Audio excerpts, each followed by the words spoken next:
এই যে পুকুর কাটা অলমোস্ট শেষ, পুকুরের পাড় দেখা যাচ্ছে, আরো গভীর করা হয়েছে পুকুরটা। আর পুকুরের চারপাশে এখানে এভাবে সবগুলো গর্ত করা হচ্ছে। এখানে পেঁপে গাছ রোপণ করা হবে, হাইব্রিড, রেড ভেলভেট আর দেশি পেঁপে, এগুলো রোপণ করা হবে।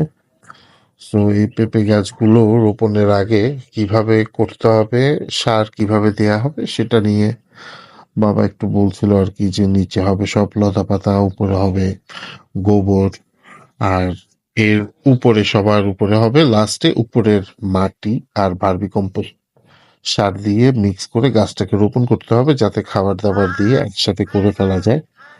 এটাই বলতেছিল, ওকে কিভাবে করতে হবে ইনস্ট্রাকশন দিচ্ছিল। এই আর কি, পুকুরের চারপাশে একদম আমার মনে হয় না হলেও 100 থেকে 120-25টা গাছ রোপণ করা পসিবল, চারপাশে হয়তো আরো বেশি হইতে পারে। আমি ঠিক এক্সাক্ট বলতে পারবো না ফিগারটা কত হইতে পারে, বাট হবে এরকম। এই আর কি, এই যে পুকুরটা, আর